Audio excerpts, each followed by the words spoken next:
Okay. Okay, I'm going to welcome the Facebook, the YouTube people. Then I'll come back to you. Is there any to bring it closer to me?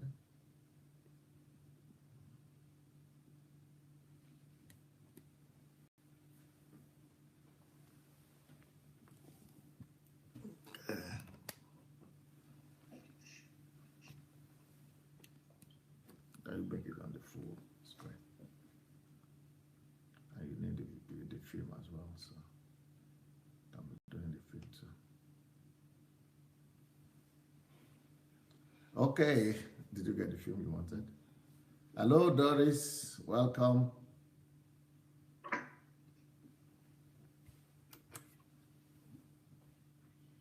Who else is there? Who else do we welcome? I see a good number of you already gathered. Nkeshi, hi. Yep, I'm greeting those people on YouTube first before I go for those on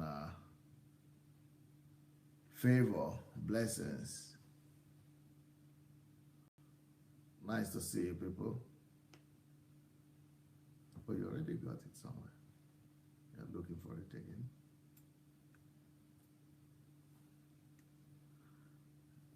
Okay, who is that? Kenny. Oh, that's Bishop. Uyi. Felix. Welcome, everyone. Welcome, welcome, welcome. Okay. All right. Let me try and fix this here. Let's see.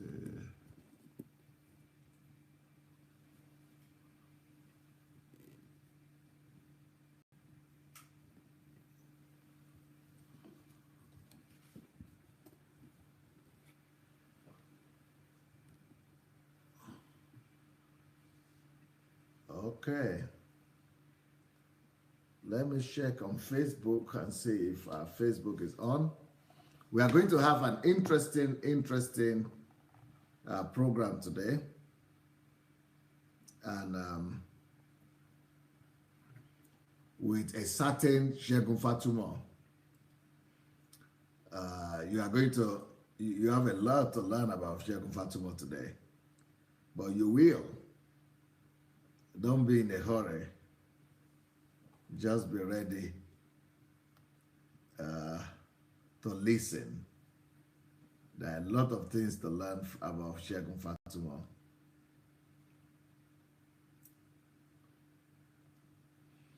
He just published a book. If you didn't see that book, it was on my page, and it was on the internet, and it is on Facebook. I mean, on YouTube.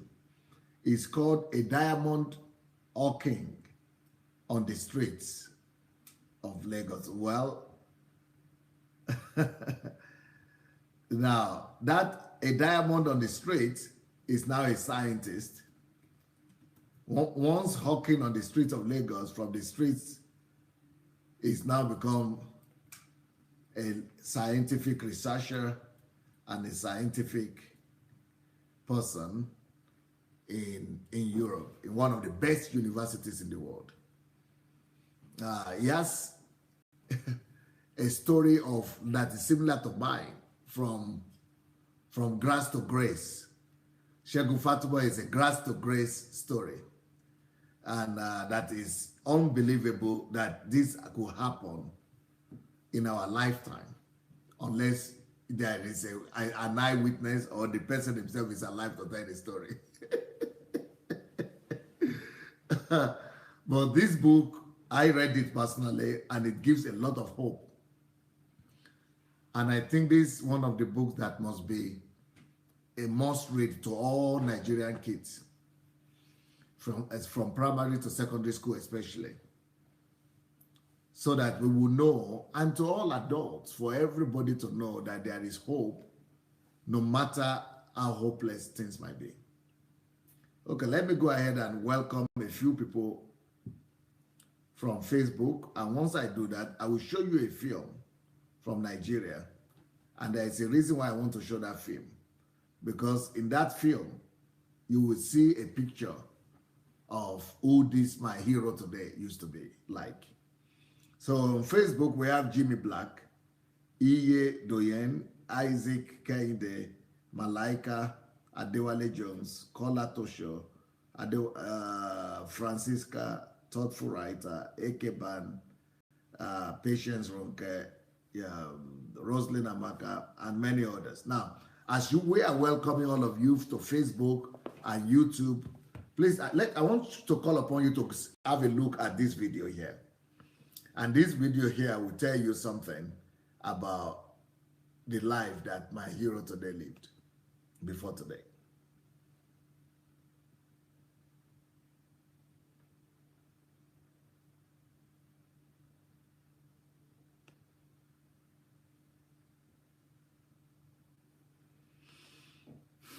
So we're waiting for them to set up the video for us. And I'm sure you have heard of a story of a certain girl. I think they call her Ajumoke or whatever. Jumoke or something. You people probably heard the story of Jumoke, right? That was a hawker and became a celebrity in Nigeria. But let's look at this one. Is the volume there? Please put on the volume.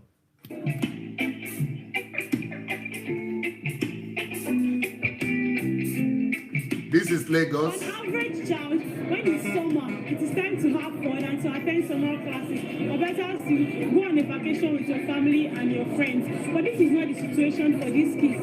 They have to make money for their parents.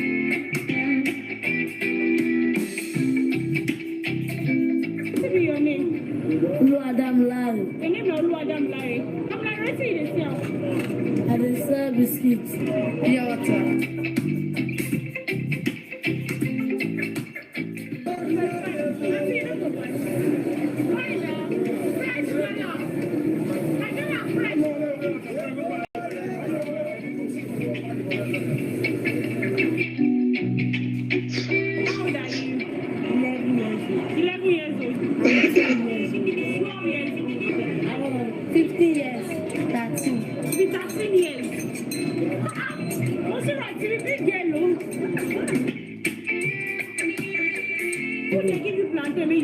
My mommy. Your mommy. Now your mommy now they sell the plantain. Yes.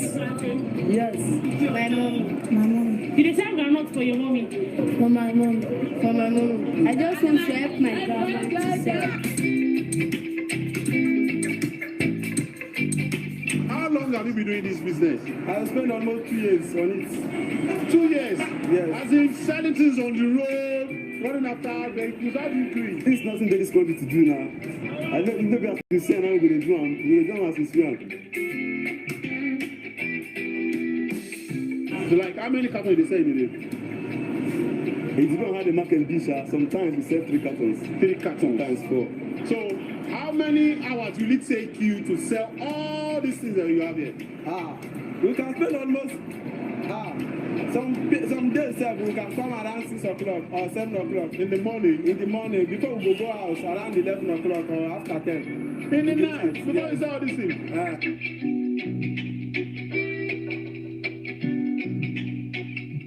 Did they sell orange when they go corner? Because now the day period, now they sell orange.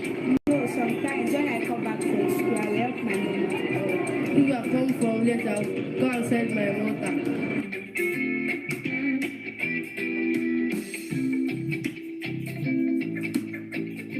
Have you ever experienced accidents when you are trying to run after vehicles? So many. Tell me one experience, the one that you think that you can never forget. The one I think I never forget is one certain day that somebody was killed here. Yeah. Not the accountant. You want to be a lawyer. This is not one of the most easiest jobs in the world to do. You have to convince people, you have to enjoy the smoke, you have to run, you have to be smart. And then we find children here in Lagos who do this every day of their life, and they do it so well. They make it look very easy, but it's not as easy as it looks. My name is Adelaja, and this is BassaBlogs.com.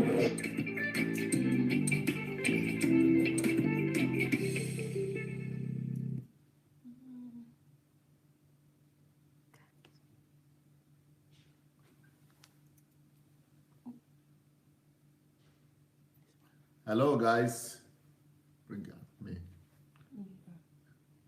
We need to show. There is a reason why I showed you the video that I just showed you now, and the reason is because I have a guest today whose story is very similar to the story of the kids that I just showed to you right now. And his name is Dr. Segun Fatumo. Dr. Segun Fatumo, hello, sir. Hello, sir. Is it true that you used to be one of those kids in that street? Yes, I used to be. Please, the world wants to hear your story today. Thank you very much for this opportunity. So my name is Segun Fatumo. I was born exactly 40 years ago in an area called Mafoluku Oshodi in Lagos. So I was born to the family of a Christian family. At a point in my life, as far as I remember, from 1986, I found myself on the streets of Lagos, hawking all manners of things. So that was my story. From and the that age was the of story 6. that I also share in my new book. From the age of 6. From 1986.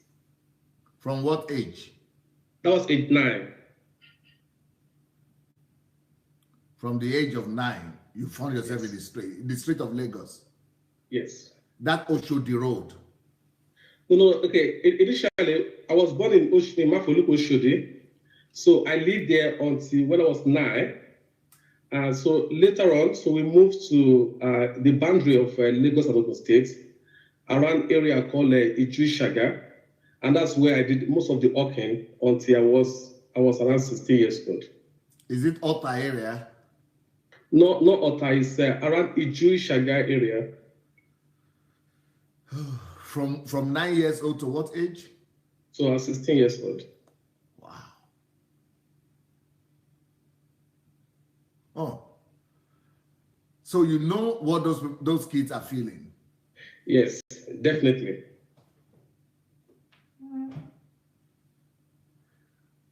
Most of them are saying they were doing it for their mom, or their mom asked them to do it. How was your own story like?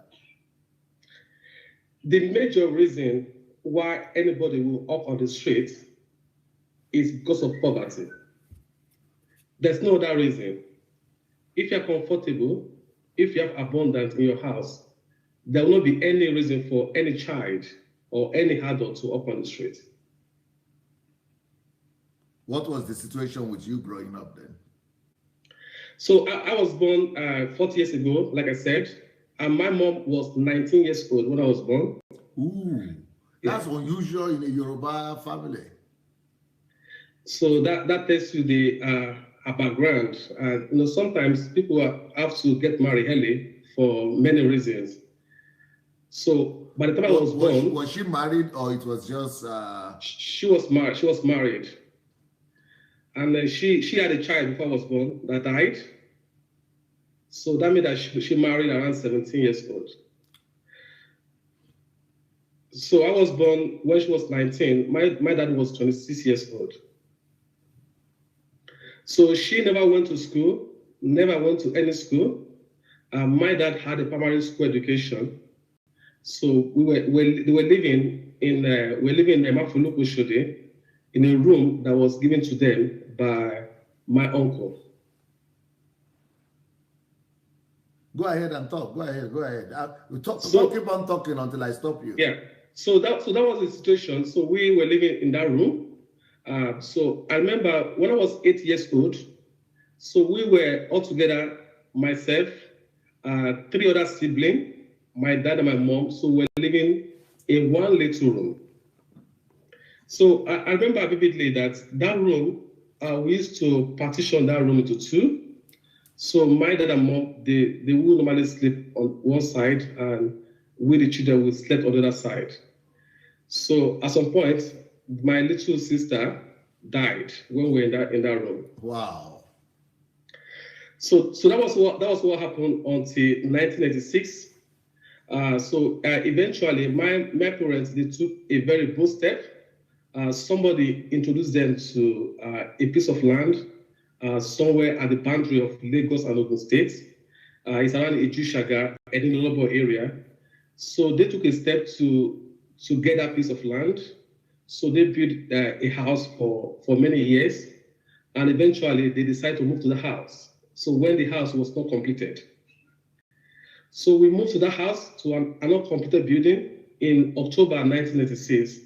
And so that means that the financial situation got worsened because at that time, my mom was pregnant again with another daughter. And so we're in a house that they wanted to finish.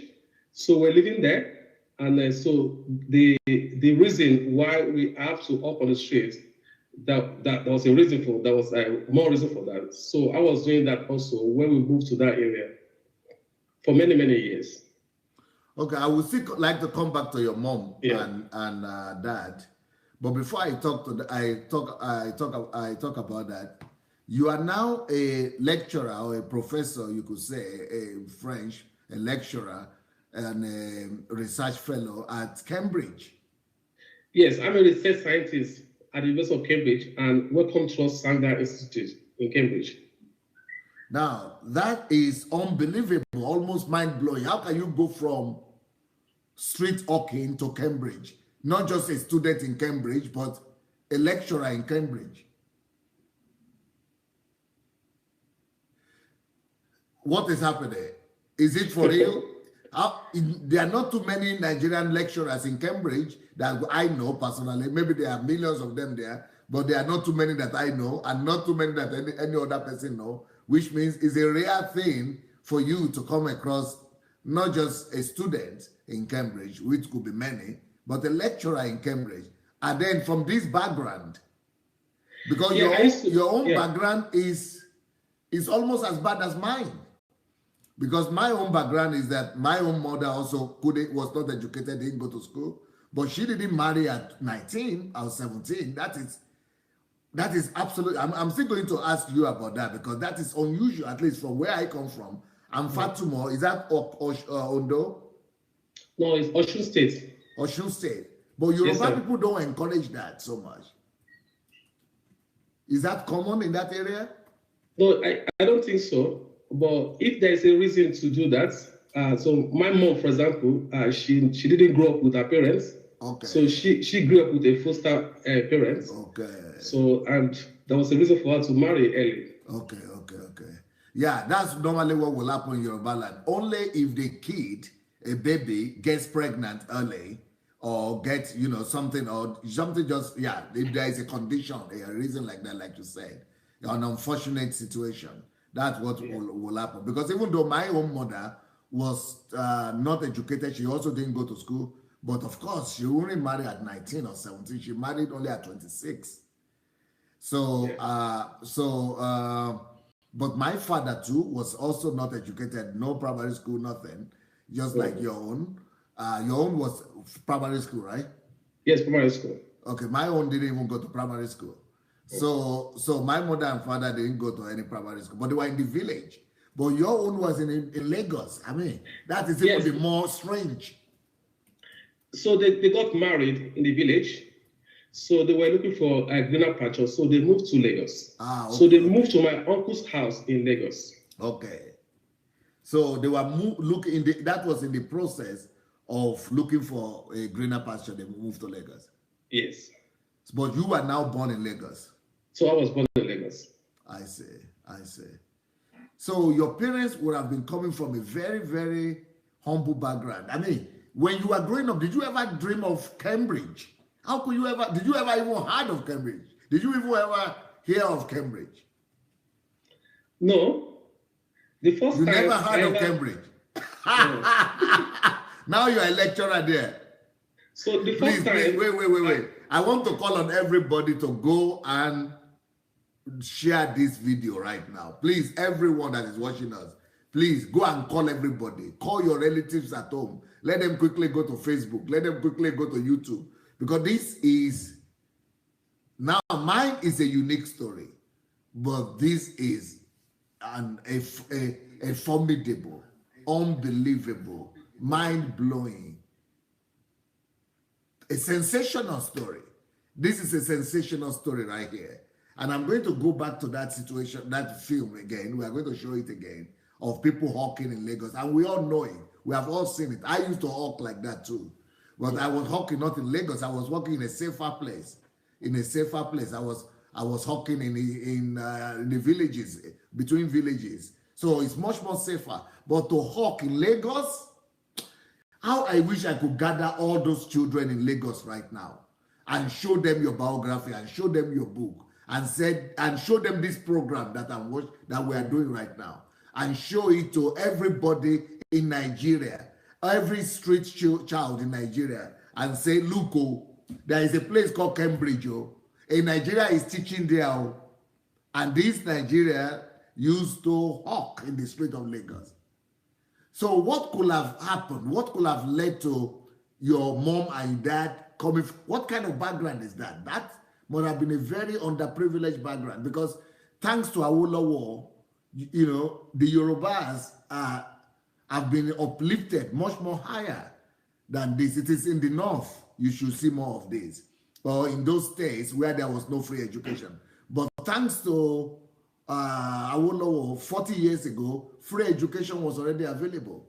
Free education was already available. It is because of that even though my parents didn't go to school, but I went to school, and all generation of people, people like that already, even parents of my own parents, were supposed to already go to school. So what kind of family background are your parents having that makes them, to be of that very absolutely impossible situation?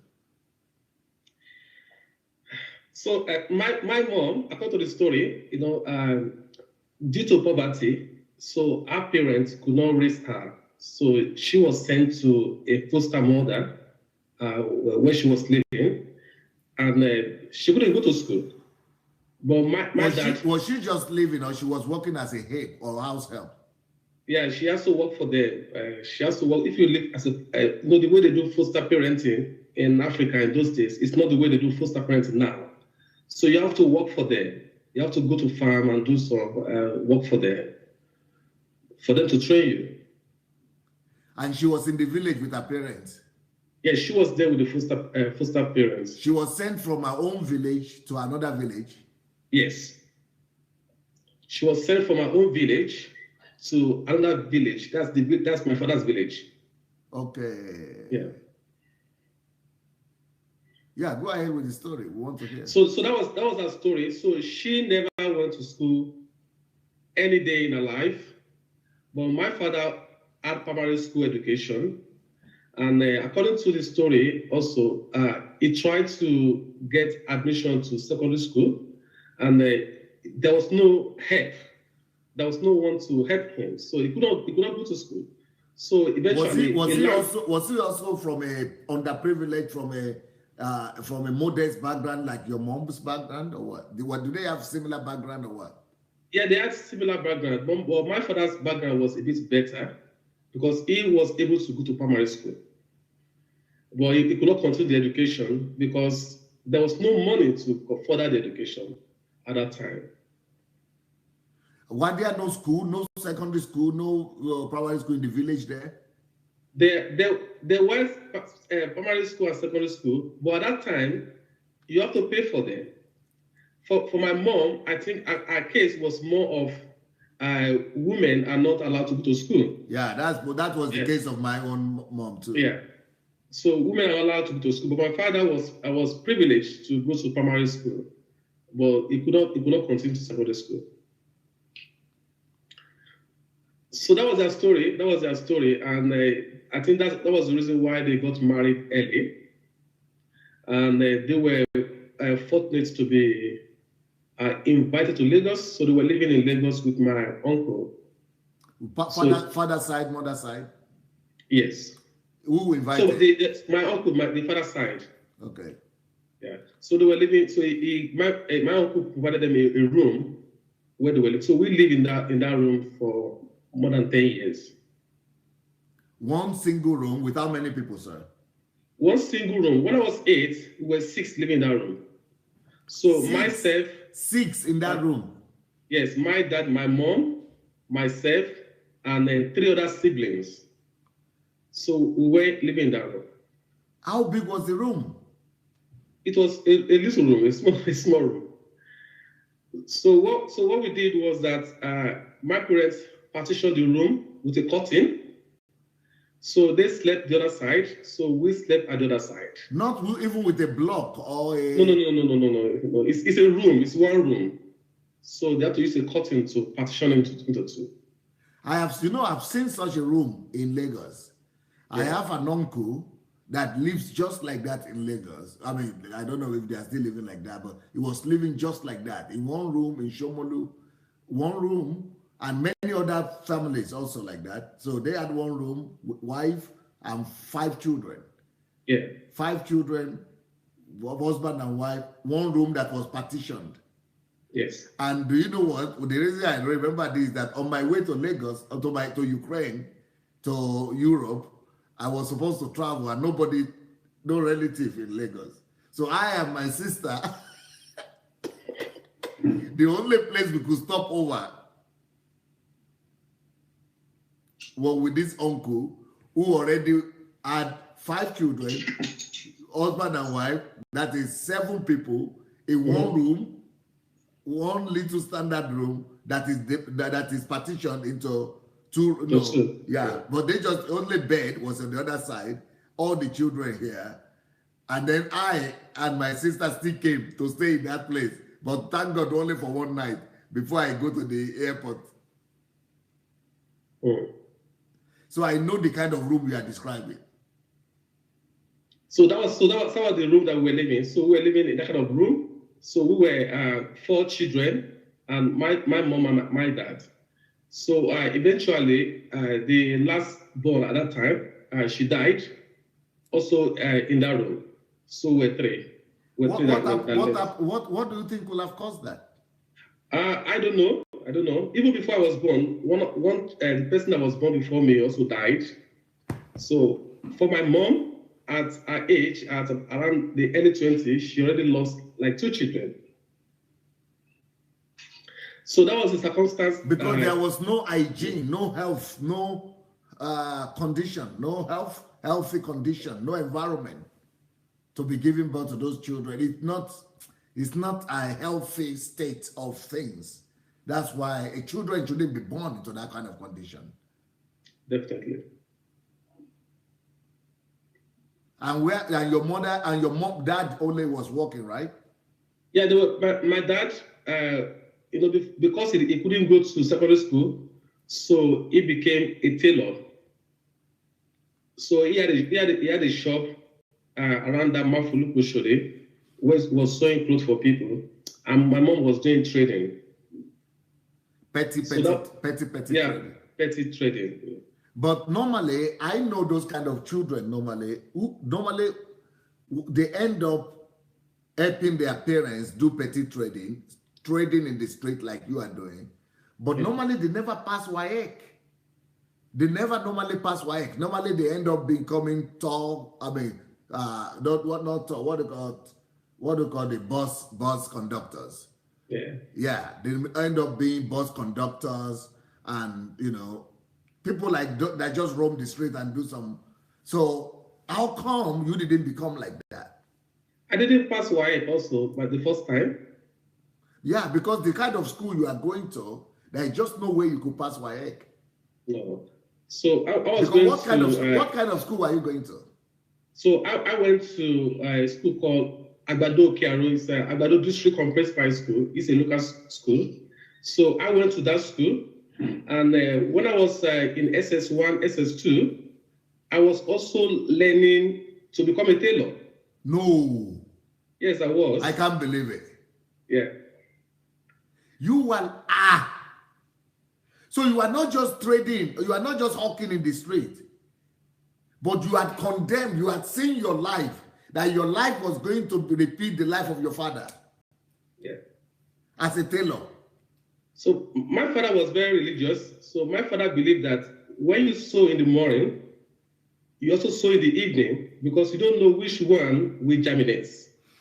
So as I was going to school, I was also learning the tailoring in a shop. So you are not even thinking definitely of becoming a lecturer at the university, talk less of Cambridge. No. that was more than my imagination at that time. There was no way I could think about that. So you are learning tailoring while you are going to hawk and help your family and going to school at the same time. Yes, I was going to school. But that's why you couldn't pass, because one of the reasons I was not good in school, I was not good in primary school. I was one of the worst students. In secondary school, I was one of the worst students. And the reason was that each time I come back from home, my grandmother is waiting for me. We are going to the farm. So I didn't know anything like homework. I did farming also. I did farming. So we had a plot of land, because at that time things were difficult. So we had some plot of land because we were living at the boundary of Lagos and Ogun State. So we were also planting maize, planting cassava, planting yam and all that. So we learned the art of cultivating farming also. So I did that also. Yeah, but how was school for you? Primary school, secondary school, was it tough? Primary school was very easy for me because most of the time I was the best in primary school. I wasn't reading anything, just write the exam and pass the exam. You are not reading, no homework. No, I wasn't reading. No books. No, I wasn't. So I just, because the school was not when I was living in Mafuluku Shodi, I was like 7, 8. So when I moved to that place in Jushak, I was always first because it's not the best school. It's not the best. It's just like a case of a local champion winning the case. So I was the best in the primary school, and when I was in primary 5, so I was given double promotion to go to secondary school. So I didn't finish primary school. So I had 1 year. I went to secondary school 1 year before I completed my primary school. So is it because of the low level of the school or because of the brilliance? I think it might be the mixture of both. For my perspective, so the children in that new primary school, they were not as brilliant as the school I was coming from. Okay, what about the school you are coming from? Were you the best also in that particular school? Yeah, I was one of the best, but I was not the very best when I was at Iwututu Primary School in Mafuluku. But you are doing well. Yes, I was doing well. Not because I was reading, because I just go for the exam and I was able to pass the exam. That's exactly how I studied. What you are talking now is exactly how I studied. But in my own case, that's not just the way I studied in primary school, but that's the way I studied in secondary school too, until class 4 when I woke up.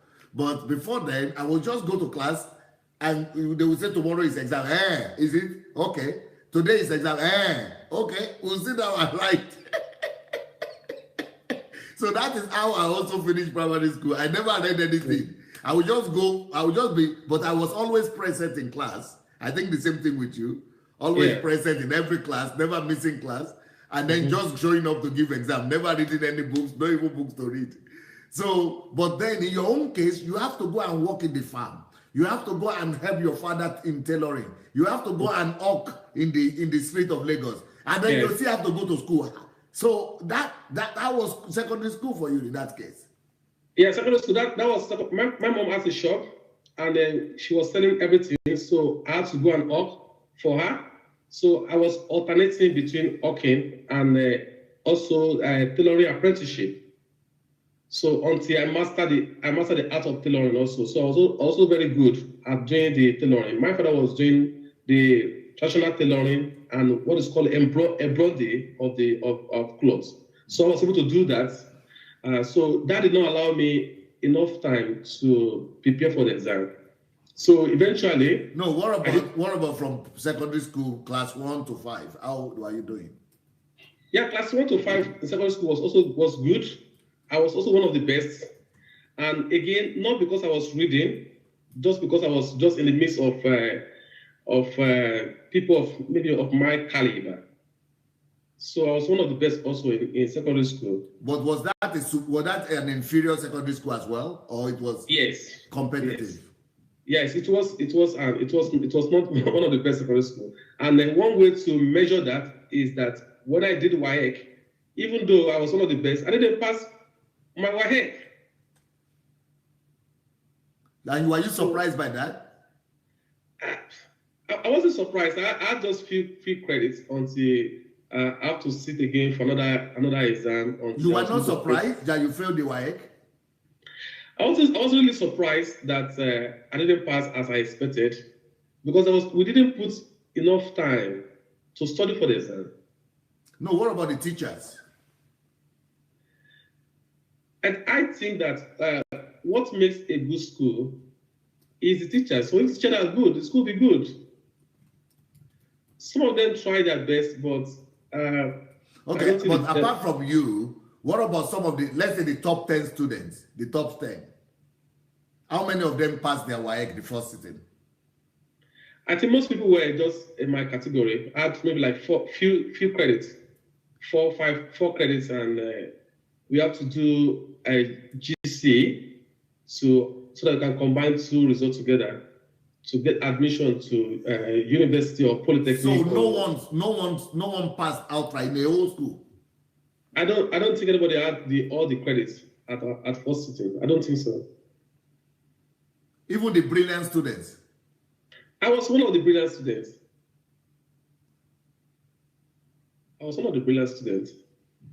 Okay, but at some point, I was representing my school for youth competition. So I was one of the brilliant students. But that's just the school at that time. Okay, for example, because in my own case, look at me very well. If I had failed my WAEC at first sitting, end of story. So since your own story was similar to mine and the poverty level almost similar, what for me is a sign and a wonder that the fact that you are hawking, I was also hawking, but the fact that you were living in that small situation, farming and all that, I was also doing that.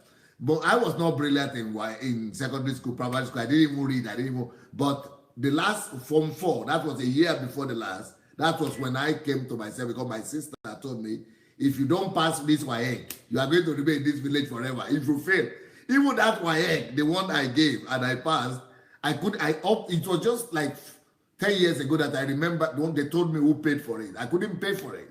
I couldn't find the 50 naira that was needed to go and do the WAEC. Can you imagine the first time I couldn't even pay for WAEC? Talk less of failing it now. Even the person who helped me the first time would have said, we even gathered the money, because I was standing outside. They were not going to allow me to go inside to write the exams for the WAEC because no money, nobody was paid. So the last minute, somebody, I don't even know who paid it. They just say, enter, somebody has paid for you. So that was how I succeeded in writing the exam, the WAEC exam. Now imagine me failing. If I had failed, I wouldn't have even gone back again forever to school. I wouldn't have seen any classroom for the rest of my life. So how come you fail and you are still able to go and give any other exam? I think I have a very similar situation as yours. When I was in SS2, some people were doing WAEC in other schools. Some of my classmates, they were also as brilliant as mine. Their parents were giving them money for WAEC, and they were saying it in school that they want to do WAEC at SS2, even though they still have 1 more year. But I did not even tell my parents, because I thought that they would never have 500 naira to pay for my WAEC. So I did not mention it to them at all until when $500 or naira? 500 naira. Okay. So I didn't tell them at all, because I assumed that they were not going to have the money. So until when one of my uncle, who is now a reverend, he came to us and said, you should just try WAEC at SS2. So I did that at SS2. I didn't pass the WAEC. I did again at SS3 at the normal time. I didn't pass, so I did again until when I got the required credits. Who was giving you the money? Yeah, my parents gave me the money eventually. They gave me the money in SS2. Because I assumed that they will never have that money, they will never have 500 naira. But when my uncle told them that, oh, this guy is brilliant, let him try the WAEC now. So they got me the money to do the WAEC in SS2 and also in SS3. But and at that time, you know, when I was in SS1, SS2, SS3, I was already doing tailoring. So I was also making money from tailoring. Okay. Yeah, and I was very good at the embroidery that I was doing for my father. Okay. So everybody in my locality, they prefer that I do the embroidery for them. And I was also making money at SS1, SS2, and SS3. But then, for example, in my own family, they would have told me, maybe not the family, but some relatives in my own environment, people would have said, oh, you are good in tailoring anyway. So even if you fail, just face the tailoring. It means maybe God is leading you to do the tailoring. Yeah, for me, it was also a strategy that, okay, you know, when you sew in the morning, you also sew in the evening. So you don't know whether it's tailoring you will do eventually or you go to university. Just try the two of them. So that was the strategy. So, but eventually, I went to Polytechnic, not even university. So, but when you failed the WAEC, what gave you the courage to try again? Because in my own case, nobody, in fact, even me, I will not even have the boldness to go and ask that I was going to try again. Yeah, but I think I had a very strong determination that I wanted to go to university. I wanted to go to a higher institution. And so with that determination, I was still doing the tailoring, and I was also reading at home. I wasn't going to school again until I was able to pass the exam. Oh, so you was reading by yourself, studying? Yeah, that's when I left secondary school. So you didn't do extra class to pass the exam, to pass the WAEC? No, I didn't do. There was no extra class. No. So it was just individual. It was individual. Because when I finished my secondary school in 1994, at a point, I picked up a job as a teacher. So I was teaching in a primary school, and I was also preparing for my exam. So I had a lot of things going on for me at the same time. Because you are seen as brilliant in the school? Yes, I was seen as brilliant in the school. But what were your teachers saying after they saw the result? They were not surprised or shocked? I don't think they were surprised, maybe because they've seen previous results from previous sets before my set. I don't think it was really surprising. I don't think so. Because I was in the first set of the community grammar high school that I went to. So we were in the first set, and everybody was shocked. And what shocked them was that all the top 10 students failed. And I was just coming from the back, and I passed, boom. And everybody that they all, you know, they used to give prize out every year. All the people who used to get the prize, they didn't get to university for the next 5-10 years. So, but I was able to make it. God just picked me up from that place. But let's go to your days of hawking in the school, in the street. What is that like? You see, like I said recently, street hawking is demoralizing and dehumanizing. It's not good for anybody. No child deserves to be on the streets. For me, you know, I was trying to compare myself with my cousins. I had some cousins. They were not hawking. I was hawking. I couldn't understand why I should be on the street hawking. That was demoralizing for me. I was asking myself a lot of questions. Why were they at home? Why do I have to be on the street? Why do I have to do that and all that? And one of the negative effects is low self-esteem. You start thinking about yourself as you are nothing, and you can never make anything out of your life. In my book, I shared an experience when I eventually got a job after my university as a lecturer in Covenant University. And the first day I will ever teach in that university, I couldn't believe it. You see, that spirit was telling me that, oh, you cannot do this. You know, every child here, all the students here, they are far better than you. They were from a very good home. They went to the best school. You didn't go to the good squad and all that. That's what was just telling me. That's low self-esteem. Until I took a lot of courage to be able to teach the first class at Covenant University. And since then, I was able to overcome low self-esteem by preparation. So I put in double of preparation than my colleague because I wanted to do better at my work. So I was able to do that to overcome low self-esteem when I was during the university days. So that's one negative effect. So when I see people on the street now, so I think about how that will affect them. I think about how they will look at themselves. I think about how they will see themselves as people that have low worth. So, and that's why now I'm thinking about what can I do as a person or as my family to help some children out of the street, for them to be able to live a proper life, for them to be able to fulfill their own destiny. So that's been my burden recently. So this thing is not just poverty. It doesn't just affect physical poverty. No, it affects you as a person, because when you see every other person, when I was in secondary school, I put goods on my head and I went from street to street. Some of my classmates, they saw me and I felt ashamed of myself. Because even though their parents also were not very poor, but they were not hawking on the streets. They were in their house. So I felt ashamed of myself, hawking on the streets, selling something to them.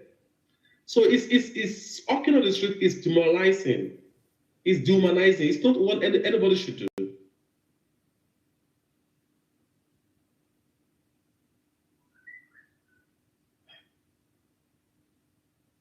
Did your siblings also have to go through the same thing?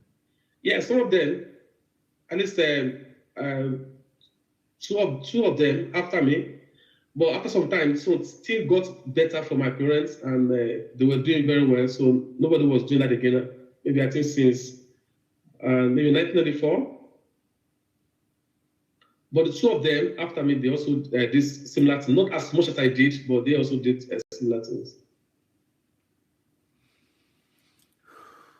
Did it, in your own case, you were able to sway through and weather through the situation and become somebody in life? What about your siblings?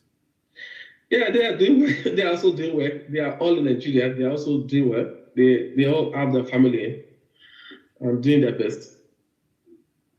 Were they able to go to school? Yes, they went. Everybody went to school. Everybody went to university. And to higher institution, polytechnic or university. So yes. I went to Polytechnic initially because I wasn't getting good score.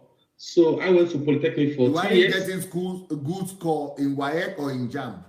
Both. So I didn't get enough score in JAM. And what were you filing for? I was trying to study engineering in the university. And I didn't get required scores, so eventually I went to Polytechnic. What school? It's Osun State Polytechnic, Ire. So you lived there? So I went to that Polytechnic and I lived there for 2 years. So how were you able to sponsor yourself through that one? Yeah, at that time, things were better. I've worked for 2 years as a teacher in primary school. Okay. So, and my parents also were doing better at that time also. So I was able to go to Polytechnic for 2 years. And from there, so I crossed over to university. What university? University of Science and Technology, Port Harcourt. From Lagos to Port Harcourt? Yes, from Lagos to Port Harcourt. Yes. Who does that?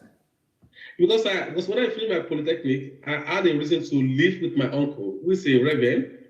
He was posted to Port Harcourt, so I was living with him in Port Harcourt. So I went to university in Port Harcourt. Okay. Now you tell me,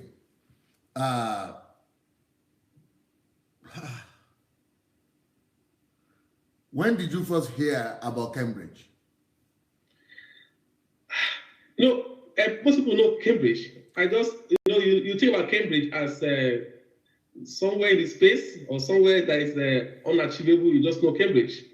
So the first time I ever thought about traveling abroad, I was not even thinking about UK. I was thinking about Jamaica.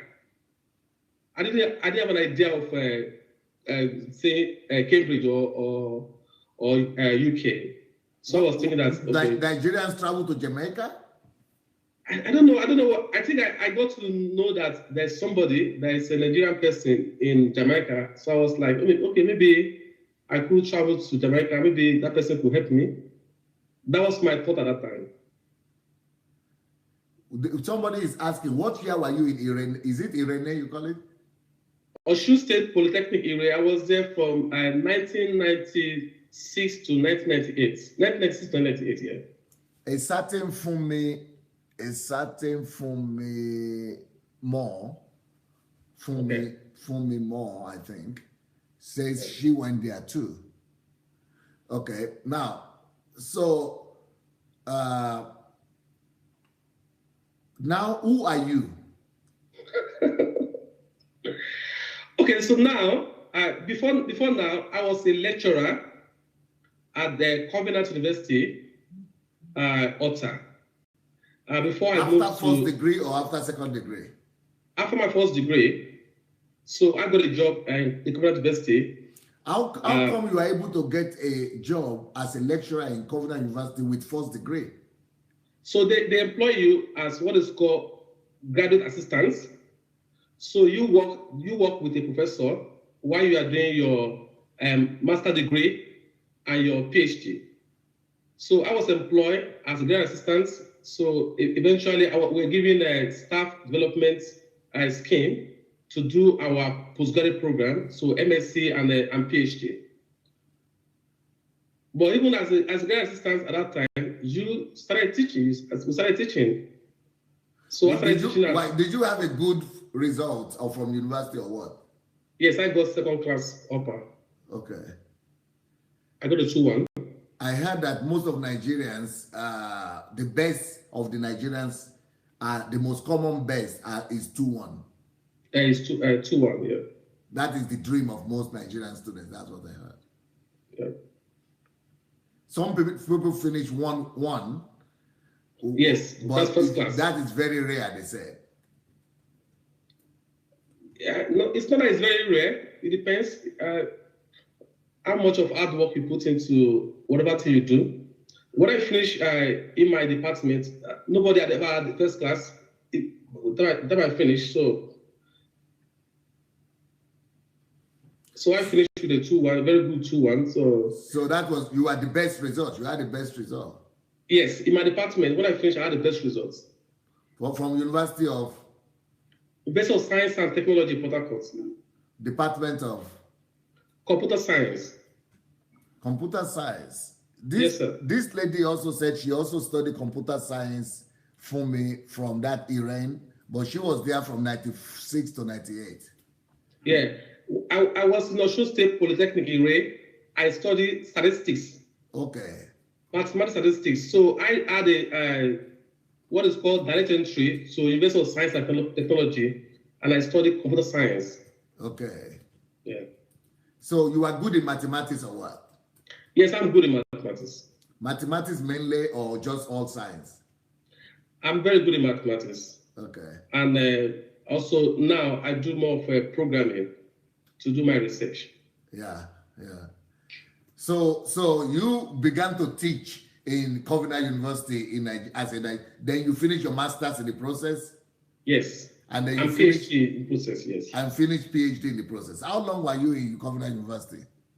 I was there till 2010. 2010? Yes. How many years in total? 7 years. 7 years in Covenant University? Yes. Teaching? Yes, teaching, lecturing. Did you excel? Because what I discovered about myself is that when I was hawking and selling ogi and igi, the firewood and pap, when I was selling and I was hawking, I was very bad in school.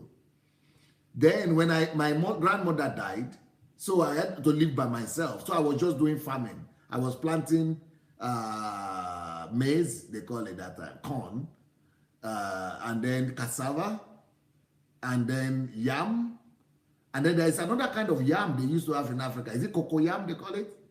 Mm.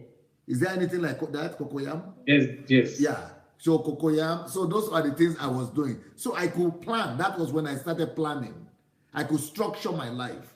Because that time was when I discovered that, all these good students that everybody is praising, I discovered their secret. They used to read.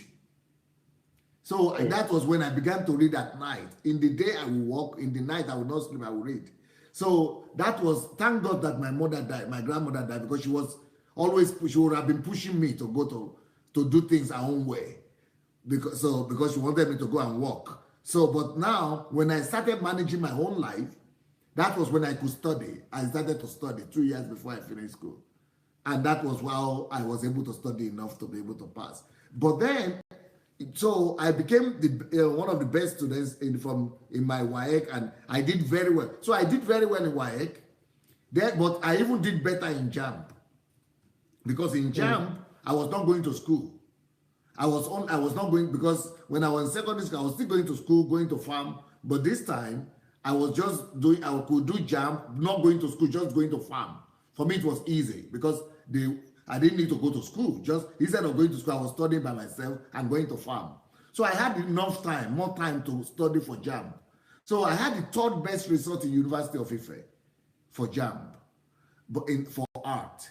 So as an art student. So, but even though I passed JAMB, got the best result in the university, almost third best result, but I couldn't go, I couldn't get money to travel from Ijebu to Ife.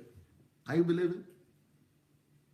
I couldn't, so things were so bad. I couldn't travel, but then God will have mercy on me. I got a scholarship. So, but what I want to say is that when I got to Russia, even though I was good when I finished my university, that I was going up. What I'm trying to say is that I was becoming better. So in primary school was worse. Secondary school was bad. But WAEC was good. But JAMB was better.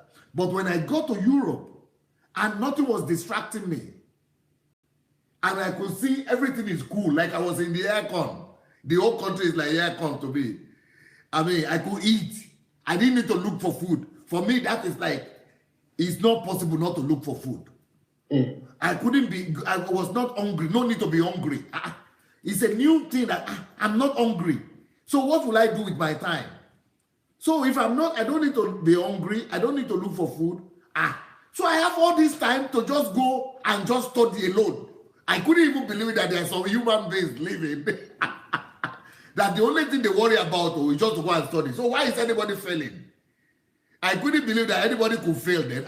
So how can anybody fail? So the only thing, just to sleep, wake up, go read, finish. For me, that is so unusual. So all that energy that I was always using to go to farm, to go to do this, to go and sell, to go and hawk, I now turn it to study. The way I took off in this place, I knew that even though I was the worst student back in Africa, in my village, because of my situation, but now that I'm going to be using all this time to study, I knew that before anybody will beat me, it's going to be very tough. Because I don't know what they are doing with their time, or me, I don't know. But all this time, me, I'm going to use it. I knew how to use it judiciously, because I knew how I was using that same time before. So that is how I began to study extra. I don't know what people are doing. Other people are talking, just joking, or party, or anything. But I knew what to do with my time, because I knew that if I had used that time in the farm, I will bring yam back. I will bring cassava back. I will bring maize back. I will bring pap back. I will bring this one back. But now, so I needed to use it to develop my mind and myself. So I was using it to study. That's why after school, I was always going to spend 6 hours in the library. So now, I want to find out from you, did you discover the same thing that as you are going, even though primary school, you didn't remember, secondary school was not bad, but after secondary school, that when things were less distraction, did you get better in Polytechnic? Then from university, did you get even better in university? Then from university as a lecturer, did you even get, that's what I want to say. I want to hear. Yeah, I think that's exactly what happened to me. I didn't pass my WAEC the first time. But when I went to Polytechnic, I did well. I got what is called a upper credit. So from there, I crossed over to university. So I got 2-1, and I got the best result in my department at that time. So when I did my master's at Covenant University, I got a distinction. Wow. So after my master's, I got a scholarship to Germany. Because of that distinction. Yeah, I got a distinction in Covenant University. So from there, I got a scholarship to Germany to study what is called applied bioinformatics. Okay. So the scholarship was from the federal, the Ministry of Education in Germany. Okay. So I was given that scholarship. So I studied applied bioinformatics, and I also got a very good result. From there, I did. But why should they give you scholarship for mathematics? Why should they give you scholarship for mathematics when what you studied you studied something else, computer science? I studied computer science, so I got a scholarship for applied bioinformatics.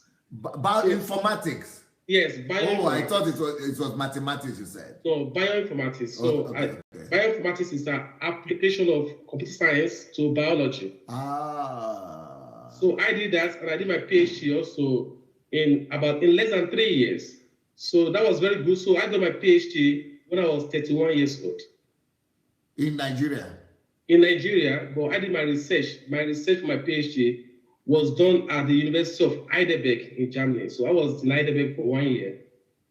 So doing bioinformatics and so PhD. I did the research part of my work was done in Heidelberg, but the PhD was awarded by Covenant University in Nigeria. All right, but then were you, when you were, because you were working at Covenant University at the same time, how was your grading? Were you being promoted once you finished, because you started as a lecturer assistant? Yes, I was being promoted every time. So after I got my MSc, so I was promoted. So you showed them the result and you were promoted? Yes. So automatically, when you get your MSc, so you submit your results and you get promotion to the next level.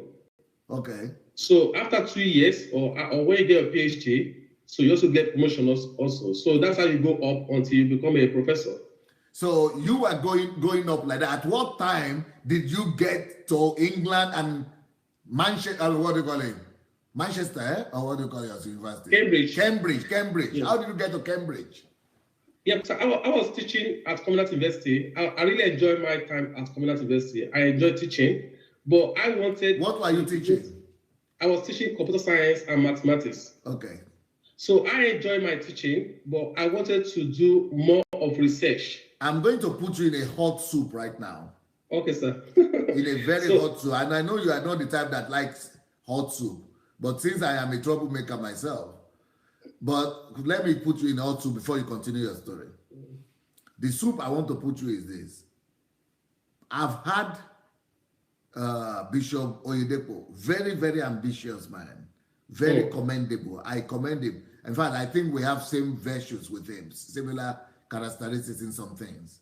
In terms of passion, in terms of pursuit, in terms of ambition, and things like that. But then, I admire him. But then he says some things sometimes that are just, for me, who is living in Europe and who is a thinking person, I just feel like going to slap him, you know. One of those kind of things he said, and a lot of pastors do this in Nigeria. It's just like Adeboye said, he was going to put all over the world a church in every 5 minutes walk and 5 minutes drive. In every country of the world. I said, he's just sick because it's not going to happen. Because, for example, in this country, for example, there are all sections where you don't just put church in. Because there are industrial areas, even though it's 5 minutes or it's 1 hour. Even between 1 hour for 5 hours, you will not see church there. You cannot. Because it's not allowed. Even though people might be living there, it's residential. You don't put church there. You need permission. You understand what I'm saying? Yes. So even though it's a good idea, good vision, but you cannot say God told you to do that. You know what I mean? God cannot say that because God knows. You might not know, but God knows that in different countries, I mean, that will not work. Even in the UK, it will not work. You can just be putting them in crowded places, but every 5 minutes walk? I mean, are you joking? What do you mean 5 minutes walk? Or every 5 minutes drive? I mean, Are you joking? You know, the whole country will become, I mean, it's not going to happen. I mean, just let's face reality. But then what surprises me is that when Nigerian let's say Adeboye is saying that, people will be sitting down, professors, doctors, lecturers, mathematicians, I mean, all kind of people in this, in fact, some of them are his pastors, and they will be saying, yes, sir, yes, sir, yes, sir, yes, sir, hallelujah, they will be praying. I don't feel like going to slap all of them and say, oh, are you people sick? Tell the guy that, hey, old man, it is not going to happen. Now, the same kind of thing that I saw with the professor, with the VC, is it VC or the counselor for Oyedepo? Okay, I want to challenge you about it. That's why I say I want to put you in a hot seat. I've heard Oyedepo say this maybe 10 times. I've heard him say it many times. He said, Covenant University, only I cannot remember now. I think he said in the next 10 years or in the next 5 years or so, will become one of the top 10 universities in the world. He said that is his vision, that the Covenant University will become maybe in the next 10 years. I don't know that time when he said it, but it means in like a short period of time, Covenant University will become top 10. I said, okay, in Africa maybe, but in the world, that's just sick. That's just crazy. It's not going to happen. You know, I'm not in the academics, right? But I'm not foolish, guy. I know it's not going to happen in 10 years. But I want to ask you, have you heard Bishop say something like that? And is it, how realistic is that? Because I know that for you to be the top, even 1,000 university, I mean, how many researches, how many discoveries? In fact, you have to have produced, for you to be in the top 10, you have to have produced even Nobel Prize winners. You have to have done so many discoveries. I don't know how it works, but this is not Nigeria. This is world. So did you hear that, or you never heard of that? Yes, I heard that. Yeah, but that was when I left the Covenant University. But what I can tell you about Covenant University is that as of today, that university is one of the very best university in Nigeria. Okay. Yeah, it's the best private university and also top with other university in Nigeria. Okay. They've done very well. They put a lot of resources to it. Okay. So what we are talking about is what is called Vision 1-10-10. So what does that mean? University, what does that mean? Covenant University is supposed to be one of the top 10 university in the next 10 years. So me as a person, as an academic person, I'm not an expert in a spiritual thing. So when a man of God when a man of God says that God said this to him, so I just keep quiet. I don't say anything. I'm not there when God said anything to any man of God. So I respect all of them. So when they say that God has said something to them, so I don't argue that. Okay, when was that vision given? I think it must be. I left 2010. I know it. I think it must be 2010 or 2011. So we still have there's some time. Maybe in next 2 years, maybe 4 years time. I think, yeah. Okay, maybe 2, 3, 4 years time. 4 years time, yeah. I would have expected the professors and even the VCs and the people who are there to tell him that, hey, Bishop, we know that we don't believe God, though, but at least be realistic. Yeah, but just like you said, there's some criteria that are used, and so one of them is that the main one is that there has to be some very good publication that is known worldwide. So I believe that they are working towards that. And then you must have produced a certain number of professors. Yes. And you don't just produce professors like going to the room and coming back. Yes. It will take. I mean, for you to be in the top.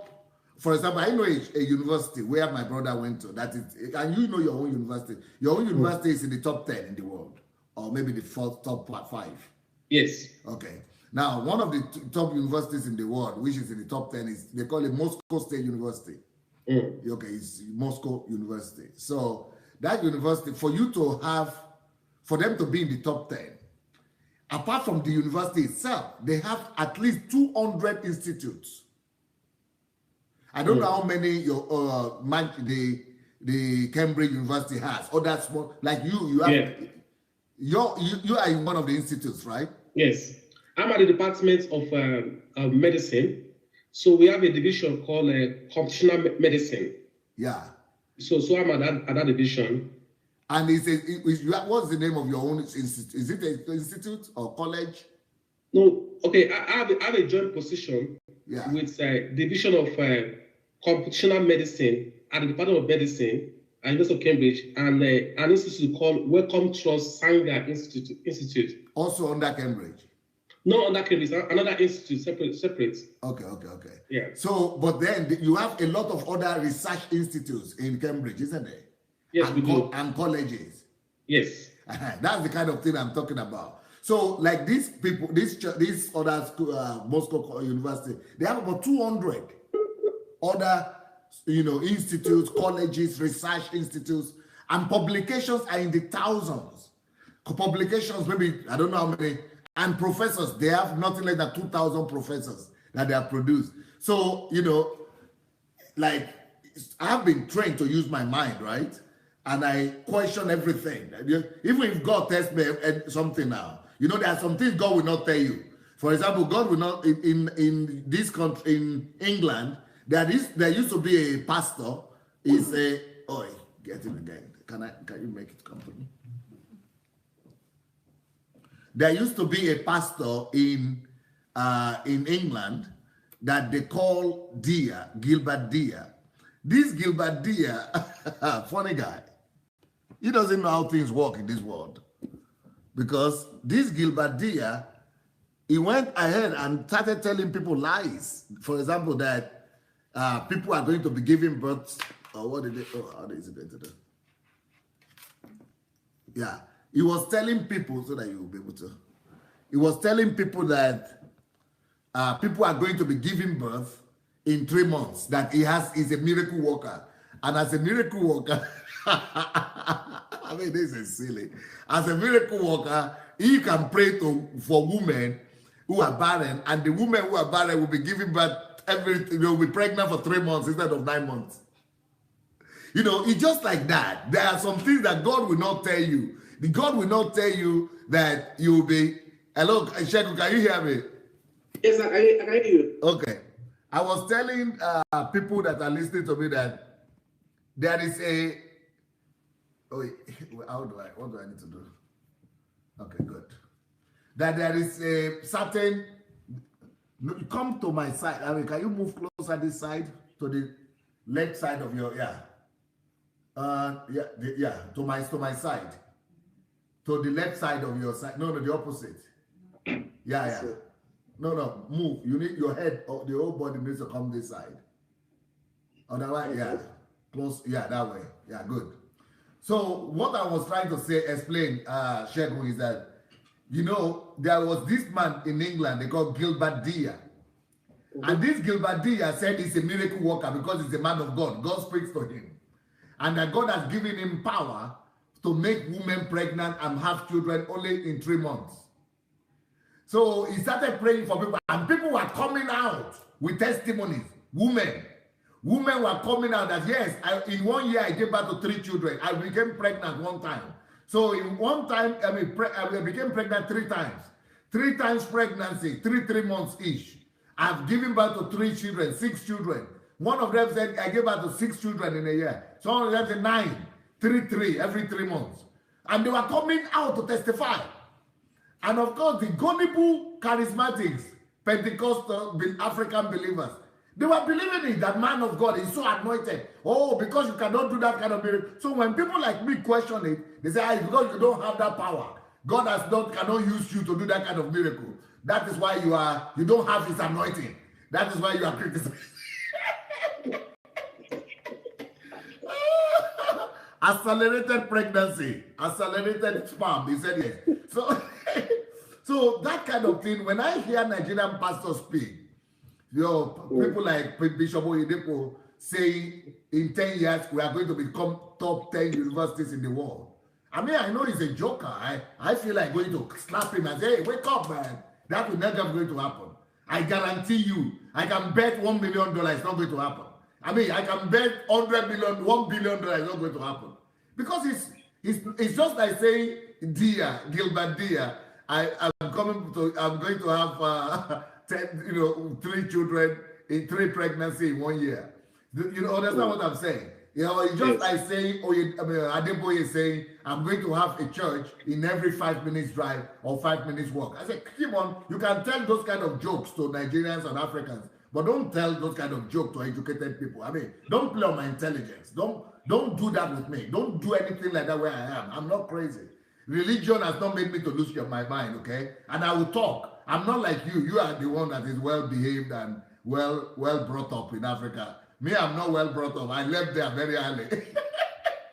So I'm not controlled by their culture. I'm controlled by the truth. My own culture is the kingdom culture, and it's the culture of truth. Only truth has authority for me. So when they tell lies like that, I come out and challenge them. I said, Baba Adeboye, God didn't tell you that one. That one, anything over I don't care. Let God tell you. But that one, no, God doesn't say. It's your fantasy. God cannot tell you that you're going to have in every country of the world 5 minutes drive and 5 minutes walk. Because it's not going to happen. Just because of the way nations are built. I'm too exposed to believe those kind of folklores. That's like a folklore. The same thing with Bishop Oyedepo saying that he's going to become top 10 university in the world. That's the story. Let him forget about it. It's not going to happen before he died. Let me even tell him. Not just 10 years.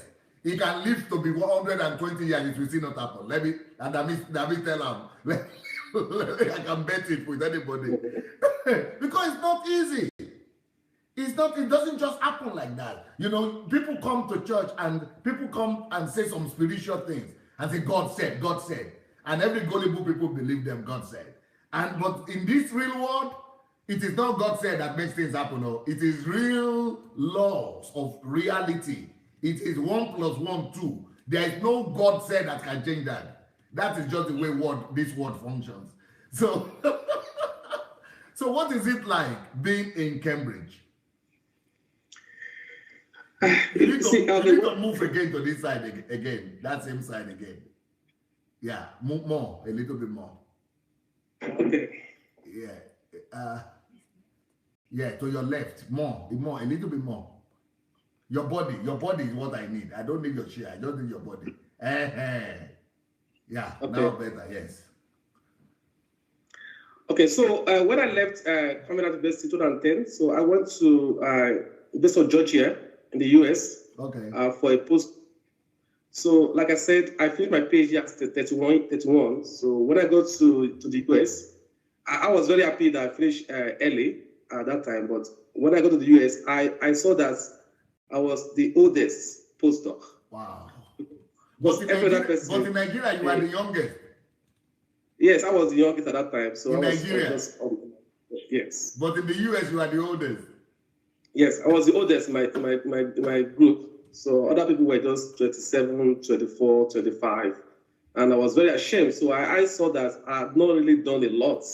And so because where I was, it was good for me at that time, but I needed to do more for myself. Especially if you want to compete with the world. The world standard is different. Yes. The world standard is different. So I wanted to compete with other people all over the world. Not only people in my region, in my continent, or in my country. So that's why eventually I moved to UK to join my wife. We just finished our master's degree at that time. So since then, that was 7 years ago. So I've lived here in the UK. Beautiful. Somebody is saying, how did you go from being a street hawker to becoming a Cambridge professor and lecturer? I said they should go and look at something from the beginning because you have told the story already. Yes. Okay. I'm at the moment. I'm not lecturing. I'm just doing research because I'm doing my research work. So I'm a research scientist at the University of Cambridge. What do you call it? Research scientist. Research scientist. Yes. Oh, okay. But you are like a doctor there. Like a doctor. Yes, I'm a doctor. Yes, I'm a doctor. So I'm doing. So it's hard work. I really work hard. So just like what you said, when I left the secondary school, and the result was not very good. Yeah. So I went to Polytechnic. It was better. At the university, it was better. So I got my MSc with a distinction, and I finished my PhD very, very quickly. It was very good. And it was hard work. It was a lot of hard work and determination that I wanted to succeed. I wanted to do something good in my life. So, and I'm still here. I'm still struggling to do better than I did previously. You need to bring your head down because we can't see your, okay, lower, good. Yes, so you find Cambridge much more competitive than Nigeria? Yes. Tell me about that competition. Yeah, because when I finished my PhD at 31, people were hailing me. They were saying, you are very young, you are very fortunate, you are very young, you got your PhD. But when I left Nigeria, I saw people that are even in their early 20s and they finished PhD, and they are even much better. So that really made me to even work much harder. So what we are celebrating in Nigeria could actually be like, we are celebrating to some extent mediocrity, to some extent.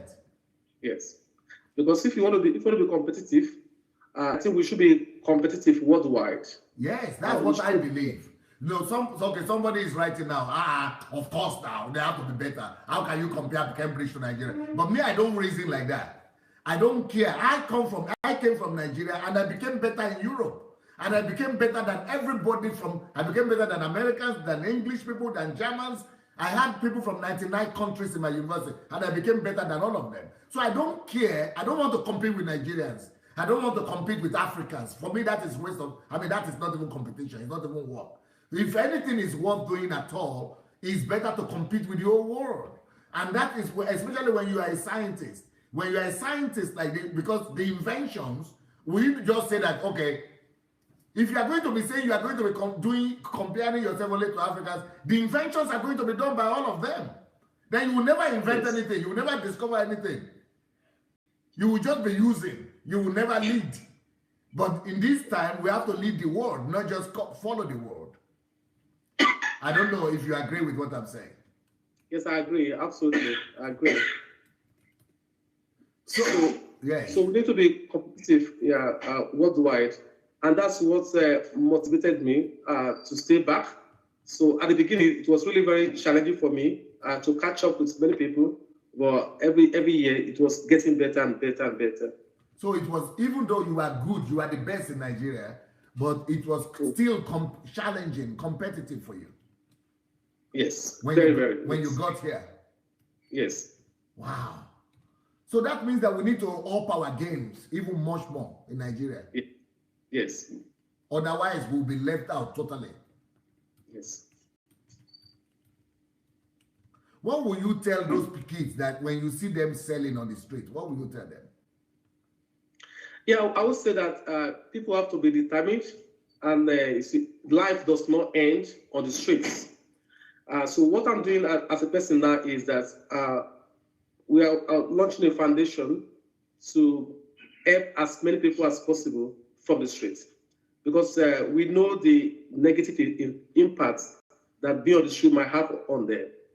So we will do our best to get as many people off the streets, and by paying their school fees, by giving them some upkeeping to live a better life and be determined to achieve something good for their lives. Where is your book? Do you have a copy of your book? Can you show us your book? So I have a book that I just published. So the book is called Diamond on the Streets. And this book was just published last month during my 40th birthday. So this book it has the story of my life, how I grew up, and what happened to me, what went right and what went wrong. There is somebody coughing near you there. Can you tell the person to go to another room? Okay. Yeah, go ahead, please. Okay. So that's the book. So the book is available on Amazon. It's also available on the Okada Books. So anybody can get a copy from there. Okay, beautiful. It's called Diamonds on the Street. You know what I feel like doing with this, your book? I feel like distributing it to everybody that is hawking in the street of Lagos and in all the streets of Africa, because so that they will have vision. that you went from Auckland in the streets of Lagos to Cambridge.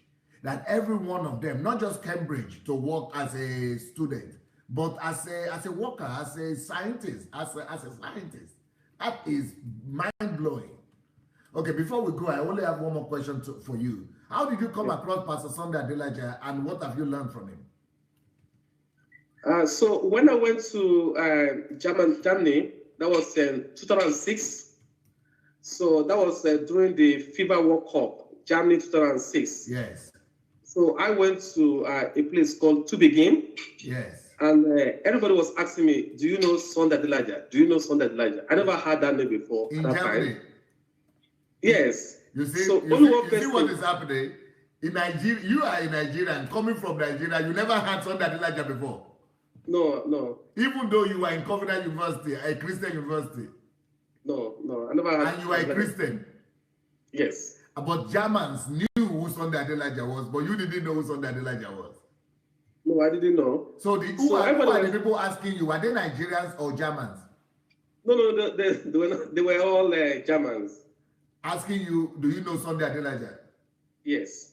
Okay, go ahead. So only one person asked me if I knew JJ Okocha.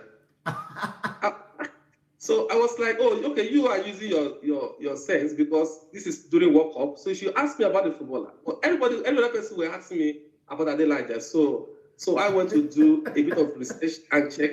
So I read. So in Nigeria, for example, most people also know who JJ Okocha is, but they don't know who Sandei Adelaja is. But you see what is happening in Europe. In America also, people know who Sandei Adelaja is, but they don't know who JJ Okocha is. You see, even though he played in Germany, even though JJ Okocha played in Germany, but compare the percentage of people who are asking you who knows Sandei, who do you know Sandei Adelaja to JJ Okocha. One person was asking about JJ Okocha, and about 3 or more were asking about Sandei Adelaja, right? Okay. So I guess maybe before that time, maybe you visited their church. I don't know, a very big church called TOS, TOS. TOS. It was a church, very big. Maybe I don't remember. Yeah. So they were just very happy. So they were disappointed that I didn't know Adelajah. So I just I did a bit of research and check. So I read your profile at that time. And so since then, so 2016, 10 years after, on Facebook, so I saw that you were posting some articles. That was early 2016. So I was trying to read that article, but your pace was too fast for me because you were posting like 2 articles in a day. Yes. So you post one in the morning, I post one in the evening. So I was struggling to catch up with your posting. So eventually, around May, early May, you did the live book. I was so happy because that was easy for me to just listen to the live book. So since that time, that was since May 2016. So I've been listening to the live broadcast consistently. So how did you know, what was your first impression about this man, that you never knew about, and yet it's from Nigeria? Yeah. So what that got me hooked up with you was the first message that you preached on live broadcast. It's about you cannot love God. You cannot love God. You cannot say that you love God by not loving people. You cannot be serving God by not serving people. You cannot say that you honor God by not honoring people. That really got me. It was as if I never had a message about love before. That was really strange to me. So I was like, okay, so I need to show that I love people. I need to love people practically. And the next day, when I got out of my house, I look at my neighbor who I assume to be gay. I look at him differently. Because now I want to show love to him. I want to express love of God to him. So I look at my life. I look at the way I've practiced Christianity before. There was a time that I was doing, when I was in Port Harcourt, I would wake up very early in the morning, around 5 a.m. So I will be doing what is called morning cry. I will take a megaphone and I'll be preaching to people everywhere. So now I saw that as that's not the right way to love. So to love people, because I was not honoring them. Yeah. I was expecting them. I was not allowing them to even enjoy their sleep. Yeah. That was not an effective way of passing the love of Christ to people.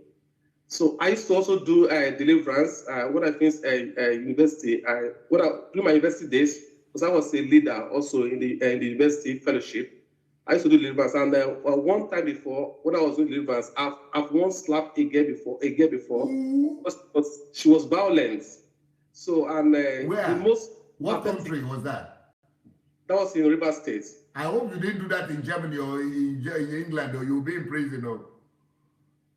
No, that was River State. When I was in the university, I was a fellowship leader in university. So we did village crusade, and we're doing the deliverance. And because she was violent, so I slapped her, and I was really proud of it. Wow. So when I was like, oh, I've slapped devil out of her. Because eventually I was able to cast out a demon. So I felt like, okay, I'll slap devil out of her. So when I listened to that message, I was like, that is not the way to honor people. That's not the way to love people. You can't say that you love people. You can't say that you love God without honoring them, without loving them.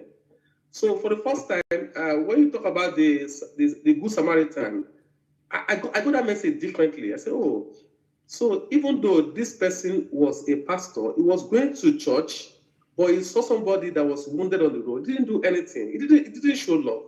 He thought that he was going to serve God, but he's not serving God in the church that he has gone to, because he has left that person on the road. And just ordinary person, a Good Samaritan, did the right thing. So I saw Christianity differently, that it's not about love. It's not about compassion. It's not about relationship. Anything that is void of that is not Christianity. It cannot be Christianity. Because Christianity should only be about relationship, about compassion, and about love.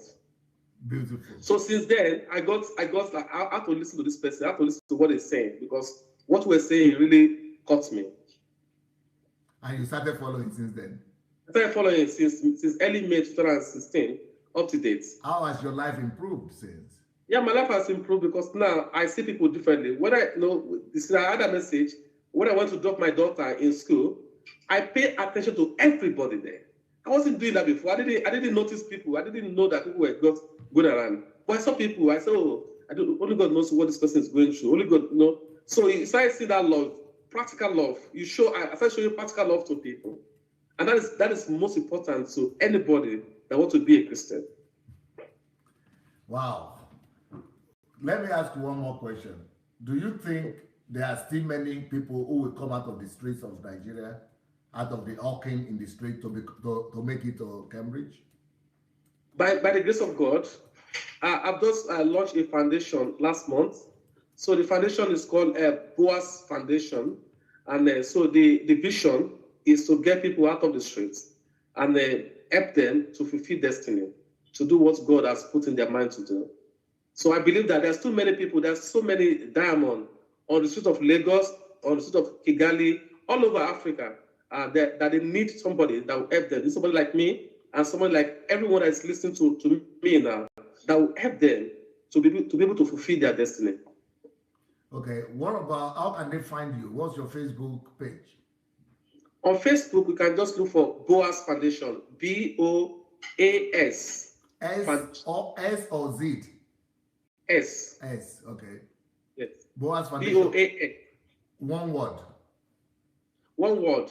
Boaz Foundation. On Facebook. And on Facebook. So at the moment, we're just doing a lot of awareness. We are looking for ambassadors, people that we don't need any money from the ambassador. We just want them to help us identify those diamonds that are on the streets. We want people that are very genuine. Just tell us that this person needs some support, and you help us interview them, because we want them to sign a contract with us that they will not be on the street again as long as we pay their school fees. What about your own personal email, sir? I mean, not email, Facebook. My Facebook is Segun Fatumo. Simple. Yeah, simple. I think I'm the only Segun Fatumo. Wow. Yeah. What a name is that? Why that name? That's my name. Segun means Victor. No, what about Fatumo? Fatumo is my great-grandfather's name. Why is it that we don't hear it? We don't come across it often? I don't know. Because like my own Adelaja, you see Adelaja everywhere.